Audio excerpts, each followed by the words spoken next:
Maintenant, nous allons passer la parole à M. Elhadj Alioune Abdoulaye Sylla, procureur de la République financier du pôle judiciaire financier.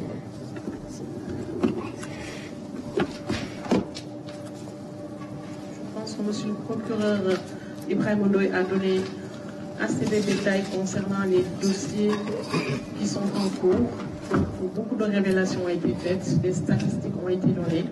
Je pense qu'au sortir de cette rencontre, l'opinion sera plus édifiée.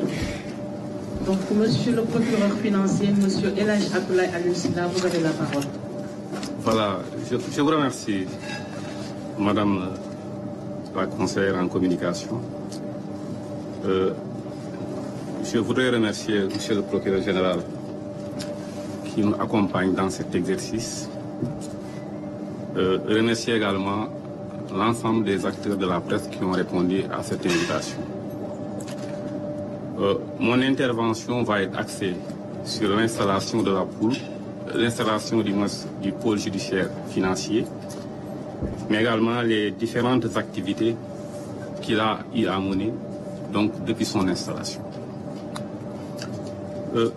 Face aux exigences démocratiques et au respect de ses engagements internationaux, l'État du Sénégal a décidé de mettre en œuvre une institution judiciaire efficace, capable de renforcer l'État de droit, d'assurer la protection des ressources publiques et d'offrir aux citoyens devenus de plus en plus exigeants une justice beaucoup plus performante.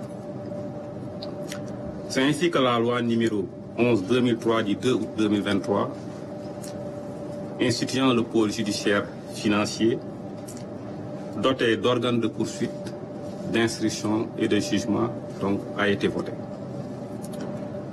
Ce pôle a pour mission la poursuite, l'instruction et la répression des infractions à caractère économique et financier, comme le blanchiment de capitaux, le financement du terrorisme, la corruption et les actes assimilés, sans oublier les trafics de tout genre. Il est animé par des magistrats qui disposent d'une compétence sur toute l'étendue du territoire national. Le pôle judiciaire financier a, au sens de l'article 773.93 du moins du Code de procédure pénale, une compétence concurrente à celle des juridictions de droit commun. Mais il a également une compétence exclusive pour la poursuite des infractions à caractère économique ou financier prévues par l'article 677/94.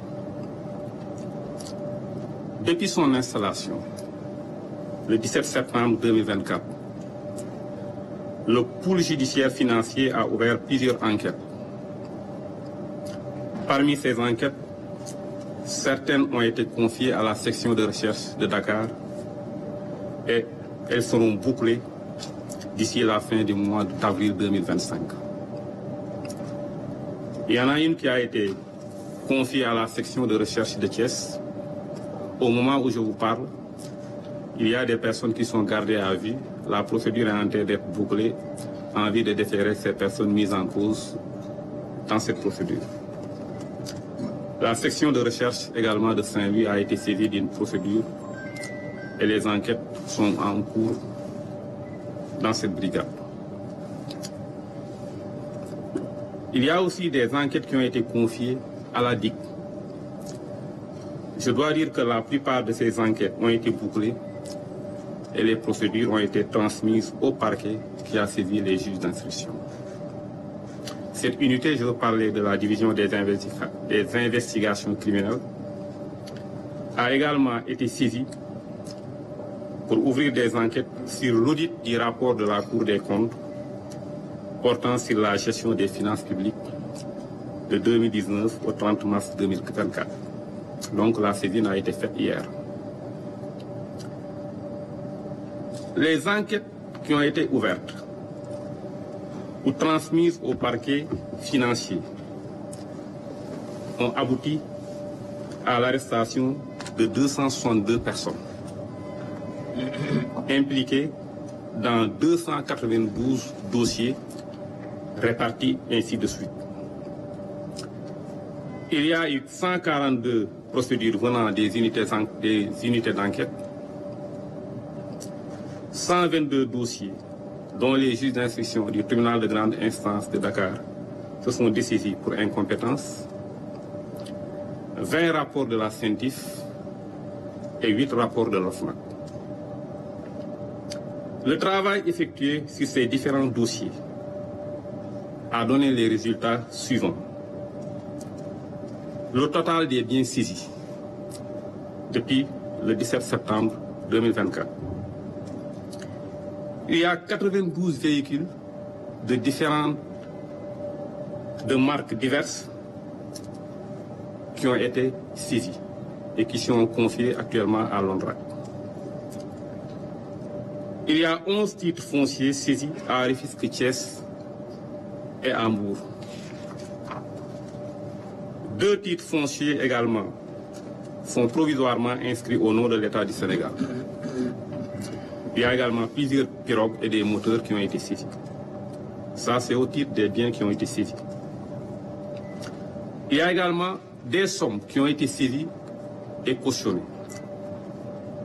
Je dois préciser qu'il y a 2 ou 3 mois, le total des sommes qui avaient été saisies ou cautionnées était évalué à 2,5 milliards. Donc il y a 2 ou 3 mois, lors de mon dernier point de presse. Aujourd'hui, nous en sommes à 15 milliards en termes de montant de sommes qui ont été saisies ou cautionnées. Et 135 ouguias. Ce travail a été effectué en 7 mois d'activité du pôle judiciaire financier.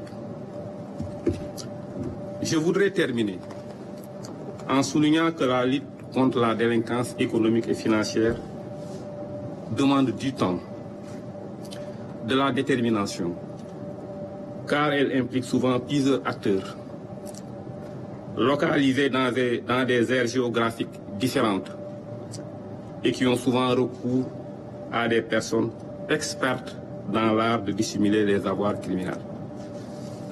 En effet, lorsque dans une procédure sont présents des éléments d'extranéité, les magistrats instructeurs sont obligés de délivrer des commissions rogatoires internationales dont ils ne contrôlent pas les délais d'exécution. Celle-ci étant l'œuvre de magistrats étrangers qui accomplissent ce travail accessoirement à leurs obligations professionnelles. En dépit de toutes les difficultés, la lutte pour la sauvegarde des deniers publics sera menée de façon rigoureuse, dans le respect de la présomption d'innocence, des droits de la défense et des prérogatives de chaque acteur judiciaire. Je vous remercie.